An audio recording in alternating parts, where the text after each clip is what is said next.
हाय, कसे आहात सगळे? आशा करते सगळे मजेत असणार. आजचा एक आगळा वेगळा अनुभव मी आपल्यासोबत शेअर करणार आहे. कारण काय आहे ना, आज आम्ही निघालोय एका विशेष ठिकाणी जिथे मला जवळ-जवळ 7 ते 8 वर्ष झाली असणार मी गेलेली नाही. नेमकं आम्ही यूकेला जाण्याअगोदर तिथे गेलो होतो आणि नंतर कोरोनामुळे आम्ही परत आलो आणि तेव्हापासून मी तिथे गेलेली नाही आणि आत्ता असं निमित्त आलंय की तिथे जायचं आहे आम्हाला. आणि निमित्त पण तितकंच खास आहे आणि येथून 2 ते 3 दिवस आपल्याला ट्रॅव्हलिंगचेच व्हिडिओ पाहायला मिळतील. अँड मी डॅम शुअर आहे की आपल्याला अजिबात बोर होणार नाही हे व्हिडिओ पाहून. आणि आपण जे व्हिडिओ आहे ते शेवटपर्यंत बघा आणि चॅनलवर नवीन असाल तर चॅनलला सबस्क्राईब जरूर करा. आणि इथून जिथे जातोय तिथे जायला आम्हाला जवळपास 3.5 तास लागणार आहे. पण बघूया आता किती वेळ लागतोय, कारण ट्रॅफिक वगैरे असेल तर वेळ तो जास्त लागू शकतो थोडा. निघायचं तर अर्ली मॉर्निंगला 5 वाजताच होतं, कारण पुढे लवकर पोहोचू. पण असं काही होत नाही, लवकर उठून सकाळी तयार करून वेळेवर निघणं पॉसिबल होत नाही. कितीही विचार करून आपण ठेवा, पण 1 तास तरी उशीर होतोच. तसंच आम्हाला सुद्धा झालेलं आहे. आणि पुण्याच्या बाहेर निघण्या अगोदरच मोशीलाच आम्हाला इतकी जास्त ट्रॅफिक लागली, जवळजवळ आमचा अर्धा तास त्यात गेलेला आहे. आणि आत्ता आम्हाला 3 तास लागणार आहे पुढे जायला. आणि हे मस्त शांततेत बसलेले आहे आणि आमच्यासोबत माझी सासूबाईसुद्धा आलेली आहे यावेळेस.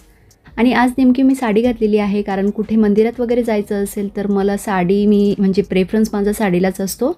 स्वतःची पेटपूजा करण्या अगोदर गाडीला इंधनाची गरज होती, ते पहिले भरून घेतलं आणि लगेच निघालोय पुढे. आणि भरपूर दिवसानंतर असा सूर्योदय बघायला मिळतोय, कारण सिमेंटच्या जंगलात असले नयनरम्य दृश्य कसले हो दिसतात. हा क्षण कॅमेऱ्यात कैद करण्या अगोदर पहिले या मानवी कॅमेऱ्यात टिपला. सोशल मीडियाच्या फिल्टरवाल्या जगात आपण हे सगळं विसरून जातोय. बघायला तर सनराईज मिळतो, पण एकतर तो यूट्यूबवर किंवा इंस्टाग्रामवर असले व्हिडिओ बघूनच आपण मनाला शांती किंवा संतुष्टी देत असतो. आणि हा हायवे जो आहे ना तो खूप सुंदर आहे, बघायलाच खूप छान वाटतंय. आणि आत्ता आम्ही थांबलोय एका ढाब्यावर, थोडी पेटपूजा करूया म्हटलं.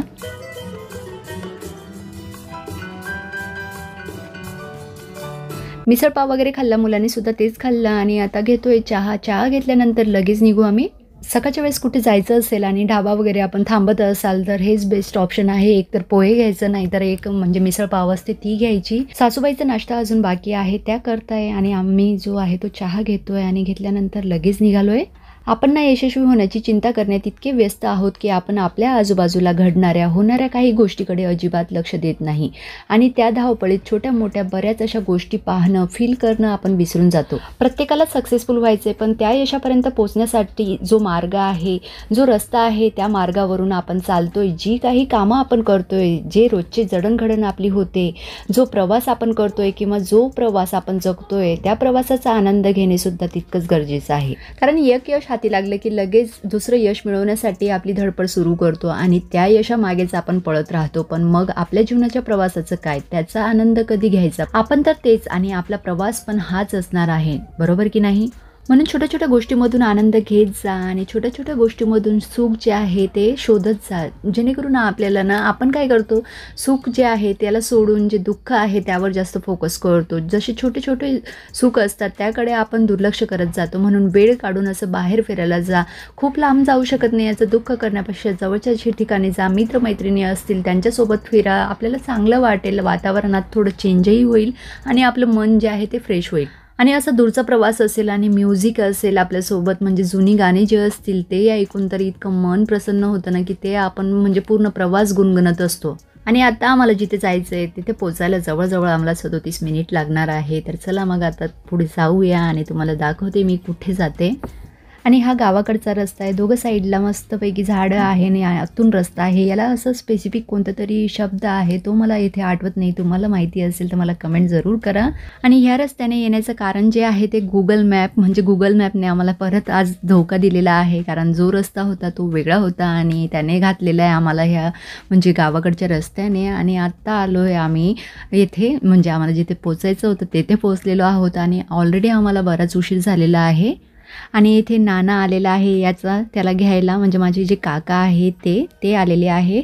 आणि वेळ लागल्यामुळे ना बाकीचे सगळे आमची वाट बघताय की आम्हाला यायचं होतं 10 ते 10:15 10:30पर्यंत, पण आलो आहे आम्ही आता 11:15 झालेले आहे. तर याचं आता जावळ आहे, माझ्या भाच्याचं.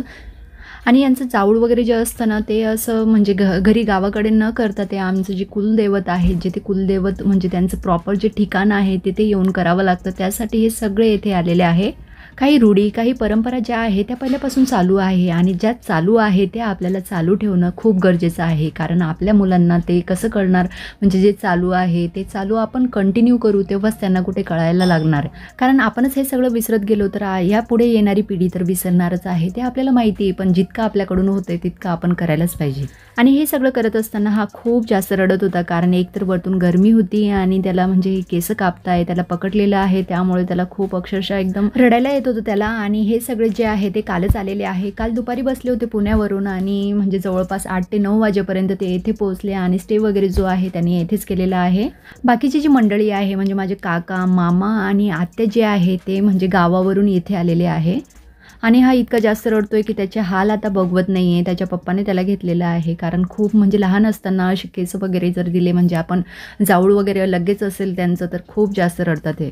तर सूर्यांचं जाऊळ वगैरे दिले गेलेले आहे आणि आत्ता आम्ही दर्शन करतोय, कारण मी आल्यानंतर लगेच म्हणजे आली आणि तिथेच बसली होती त्याचं जाऊळ घ्यायला आणि आता आम्ही दर्शन घेतोय.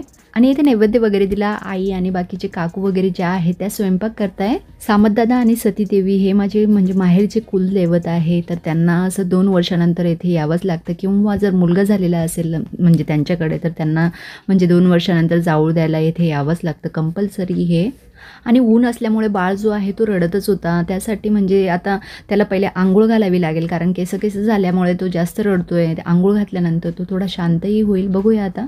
आणि तसेही लहान मुलं असली आणि प्रवास जर असेल तर मुलं म्हणजे हमखास रडतातच. आणि हा त्याचा केस असतानाचा फोटो आहे आणि आता त्याचं टकलं झालेलं आहे तेव्हाचा फोटो आहे. कोणत्या फोटोमध्ये आपल्याला तो चांगला वाटला. जेवण वगैरे झालं आणि जेवण झाल्यानंतर लगेच येथे छोटीशी अशी यात्रा असते तिथे जातोय आणि तिथे यात्रेला हे असे छोट्या मोठ्या वस्तू आहे ते बघतोय. घ्यायचं तर काही नाही आहे पण बघतोय आणि रेट वगैरे जे आहे ते खूप जास्त आहे. अशा ठिकाणी आल्यानंतर रेट जे आहे ते खूप हाय असतात. छोटीशीच यात्रा होती ती बघितली आणि आल्यानंतर बघतोय तर काय याला असं म्हणजे 2 झाडं होती त्याला बांधलेलं आहे, साडीचा झोका आणि त्याला घातलेला आहे, कारण तो खूप जास्त रडत होता. आणि त्याच्यासोबत आता म्हणजे त्याला खेळण्यासाठी असं काही नाही आहे, तर असंच त्याला छोट्या मोठ्या गोष्टीने म्हणजे जसं बॉटल वगैरे जे असेल त्यांनी खेळवतोय. आणि हा सूर्यांश एका जागेवर बसणाऱ्यांपैकी नाही आहे. त्याला कुठेही घातलं तर लगेच त्याचं चिलबिल आणि असं धावपळ सुरू होते. लगेच तो निघाला त्या साडीच्या झोक्यामधून आणि आता त्याची धावपळ जी आहे ती सुरू आहे आणि लगेच पडलासुद्धा. सगळ्यांची जेवण वगैरे झालेली आहे आणि आता हे जेवण झाल्यानंतर असे पडलेले आहे. काहींच्या गप्पा सुरू आहे, म्हणजे आता लगेच आम्हाला निघायचं आहे त्यासाठी बाकीचे सगळे असे गप्पा मारताय. थोडा वेळ बसले म्हणजे निवांत जेवण झाल्यानंतर आणि याचं जे आहे ते उन्हात फिरणं सुरू आहे. काका काकूला आणि आईलासुद्धा आता घरी जायचं आहे म्हणजे गावी जायचं आहे. त्यांची तयारी जी आहे ती झालेली आहे आणि बाकीचे सगळे म्हणजे भरपूर आमच्या वाड्यातली जी लोकं आहे ते सगळे आलेले आहे येथे, कारण बाकीचे म्हणजे त्यांच्या घरीसुद्धा लहान बाळ झालेलं आहे, त्यांचंसुद्धा जावळ जे आहे ते येथेच द्यावं लागतं.